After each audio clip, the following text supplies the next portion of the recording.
सेवा जोहार। मेरा नाम शताली शिड़माके है।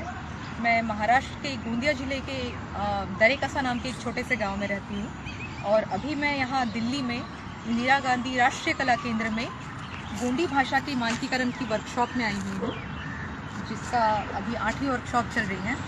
यहाँ पर आते ही मैंने इंदिरा गांधी राष्ट्रीय कला केंद्र के गेट पर एक आदिवासी संस्कृति का मैंने एक बड़ा सा गेट देखा है यहाँ पर सेकेंड एंट्रेंस में, और उसके बाजू में एक मैंने प्लेट देखी है जहाँ पर इसके बारे में जानकारी दी गई है। तो मैंने इसे पढ़ा और उसके बाद मैं ये बताना चाहूँगी कि यहाँ जो जानकारी दी गई है इसका मैं विरोध करती हूँ। यहाँ पर लिखा गया है कि बस्तर के जीव जंतुओं को नष्ट करके भैंसासुर और दूसरे राक्षस आदिवासी जनजातियों का नाश करना चाहते थे और अपनी हुकूमत को कायम करना चाहते थे। तब माँ दंतेश्वरी और माबली देव दोनों पति पत्नी बस्तर की रक्षा के लिए बड़े डोंगर गांव की पहाड़ी पर प्रकट हुए।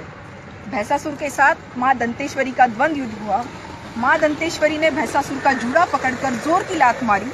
इसमें भैंसासुर बस्तर सरहद के अंतिम छोर पर संकनी और डंकनी नदी के संगम में जा गिरा और वहीं पर भैंसासुर का अंत हो गया।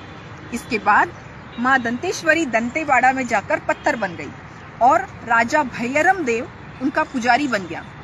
उस दिन से माँ दंतेश्वरी एवं माबली देव को बस्तर में प्रमुख देवी देवता का दर्जा मिला और आज भी उन्हें प्रमुख देवी देवता के रूप में पूजते हैं। दूसरी बात यहाँ पर लिखा गया है, माँ दंतेश्वरी और माबली देव के 4 पुत्र थे। इन चारों पुत्रों को लिंगोदेव के नाम से जाना जाता है। इन 4 भाइयों के नाम से आंगा खिलौना बनाने के लिए माँ दंतेश्वरी ने आदिवासियों और लोहार जाति के लोगों को आदेश दिया। यहाँ पर जो चीज़ें आई हैं, तो मैं पहली बात ये बताना चाहूँगी, स्पष्ट करना चाहूँगी कि बस्तर में भैंसासुर और जो दूसरे राक्षसों की बात कही गई है वो हम आदिवासी हैं। हम अपने आप को रक्षक नहीं, राक्षस नहीं, रक्षक मानते हैं और भैंसासुर कोई दूसरा नहीं, हमारा राजा था।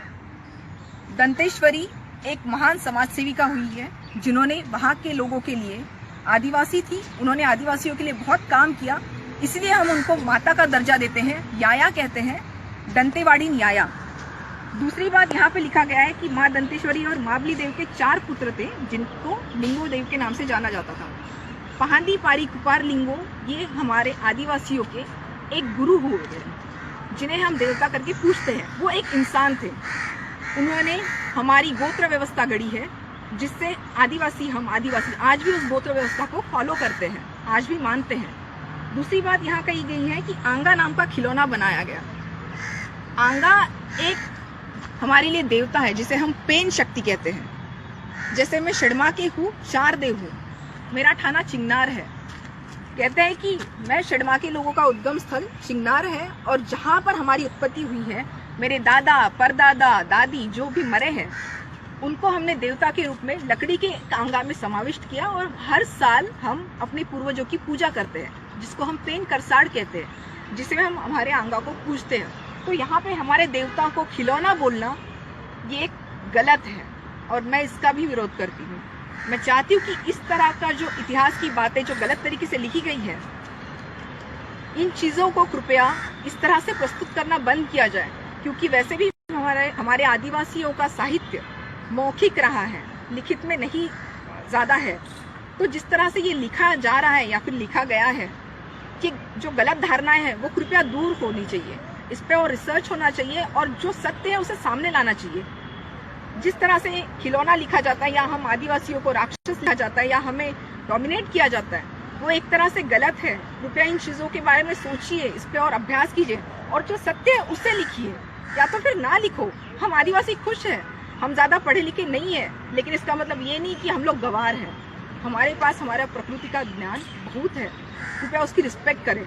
और इस तरह का अगर कोई मेरी बात सुन रहा है तो कृपया इनको हटाकर जो सत्य है उसे लिखा जाए। बस, धन्यवाद।